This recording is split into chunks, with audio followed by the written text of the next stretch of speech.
A well-known American artist is facing plagiarism allegations from several South African photographers. Take a look at this. Tell us what you think. The image on the left is a legendary image by Graham Williams. He took it during the apartheid era in South Africa in the early 90s.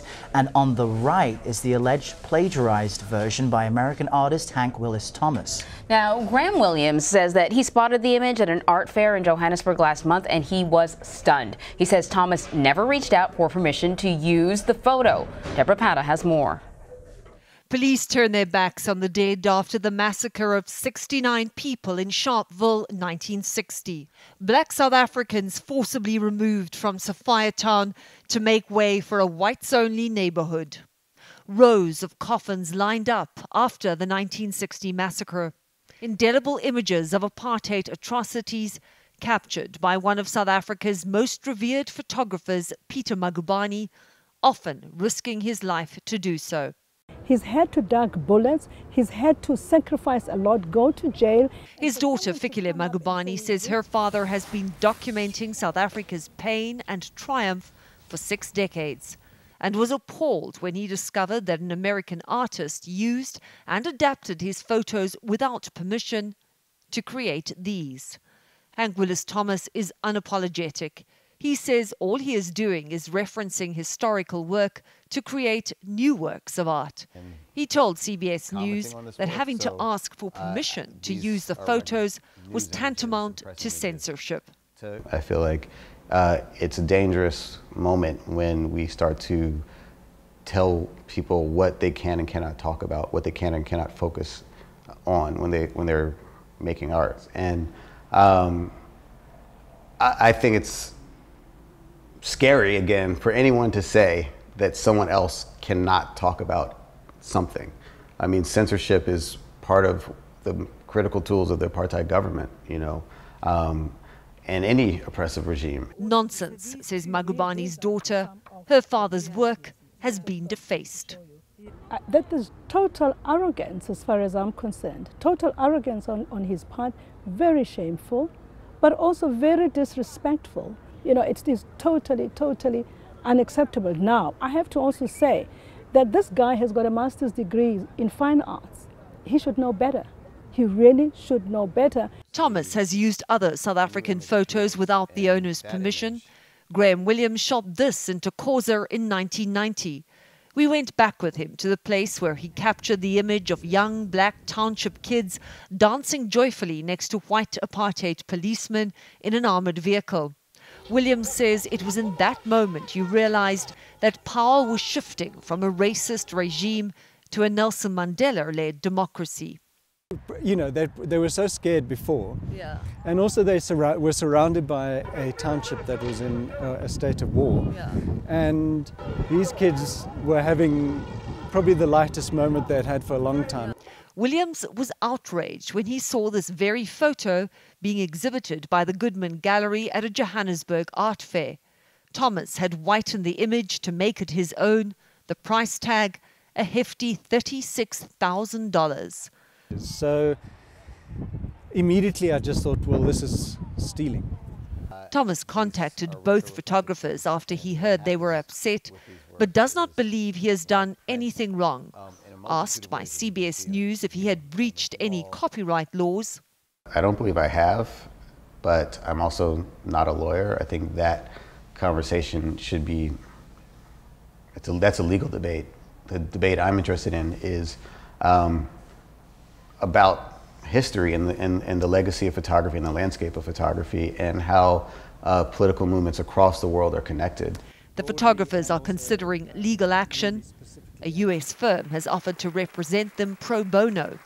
The Goodman Gallery told us they were not aware of any copyright infringement, but have since stopped exhibiting the artworks until the matter is resolved, and all pending sales have been suspended.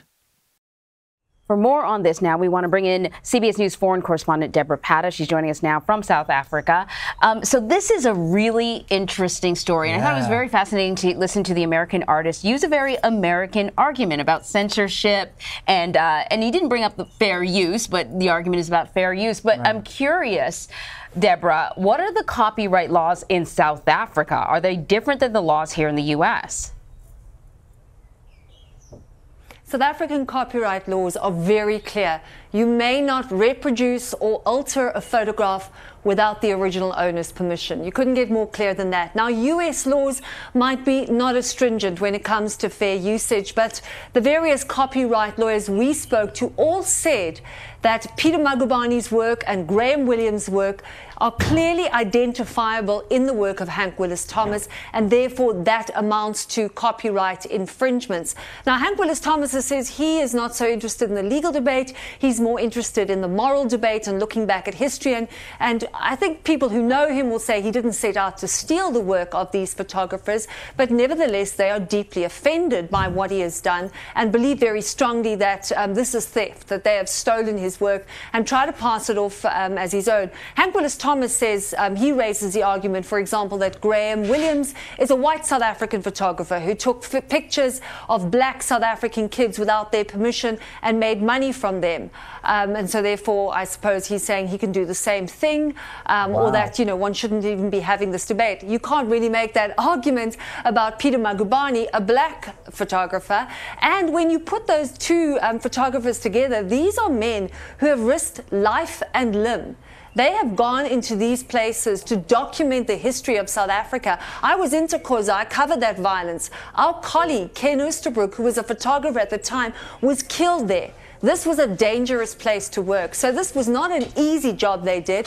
Graham Williams, I know, sold that photograph once. He made a sum total of $1,000. These men are not wealthy. And so I think that's why also they're so hurt. They risked their life to bring these images to the world, to show them what was really happening in this country. And Deborah, to me, that's the missing point here. I mean, I spent some time in South Africa as a correspondent and had the privilege to interview members of the so-called Bang Bang Club. These were a ragtag group of photographers at the same time during apartheid, risking their lives to document what was happening in their country. And you make the note that Hank Willis Thomas says this is maybe perhaps more of a moral debate, but for South Africans, whether you're black or white, the early 90s were an incredible time of turmoil and uncertainty, and as you mentioned, death, not just for those who were in the thick of it, but for the journalists who are simply trying to document this. It seems as though that's what's missing from Hank Willis Thomas's calculation. Do these photographers feel exploited, not just financially, but from a deep personal level?